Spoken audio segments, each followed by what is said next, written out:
Hello, word friends. Welcome back to another episode.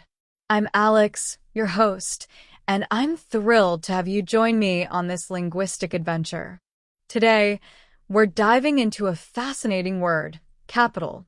This is an A1 level noun, and it means a city serving as the seat of government or wealth. So, what exactly does that mean? Well, capital, in this sense, refers to the main city of a country or region where the government is located. It's often the center of political and economic activity. Think of Washington, D.C. in the United States or London in the United Kingdom. These cities are more than just large urban areas. They hold significant power and influence. Now, let's explore some synonyms for capital. A word that shares a similar meaning is metropolis. While metropolis doesn't always indicate a seat of government, it describes a large and important city, often a center for commerce and culture. For example, New York City is a bustling metropolis. Another synonym, though less directly related to the seat of government aspect, is center. We can say, the center of the country's economy is located in its capital. A third synonym, which carries a more historical connotation, is chief city. For example, during the Roman Empire, Rome was the chief city and capital. Now, let's delve into some antonyms.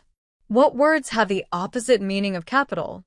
A good antonym would be rural area, which refers to the countryside or a sparsely populated region, quite the opposite of a bustling city serving as a seat of government.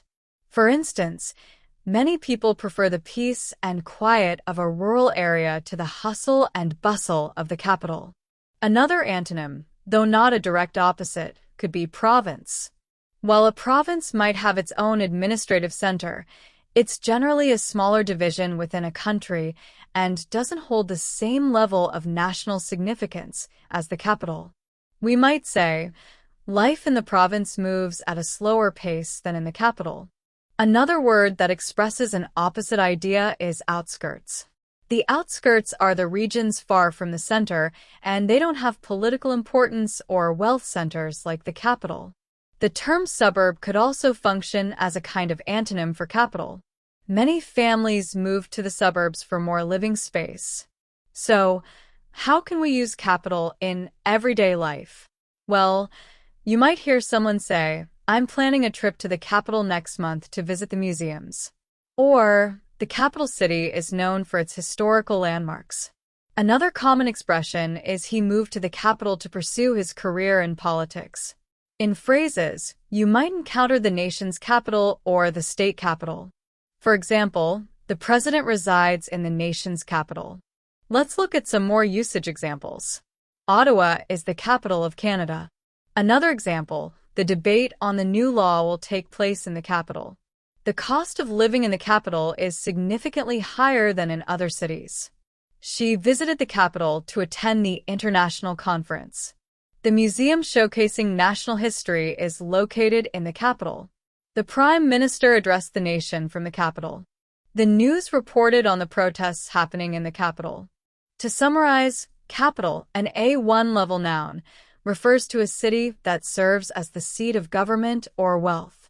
We explored synonyms like metropolis, center, and chief city, and antonyms like rural area, province, and outskirts.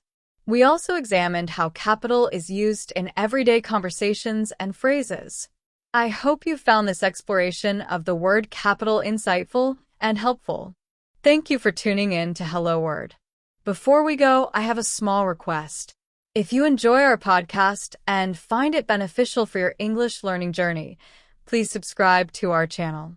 It's free, and you'll never miss an episode. Also, if you have a moment, please leave us a review. Your feedback helps us improve and also makes it easier for other English language learners to discover our show. And here's a challenge for you. Try to create your own sentence using the word capital and share it in the comments below. I can't wait to see what you come up with. See you next time on Hello Word.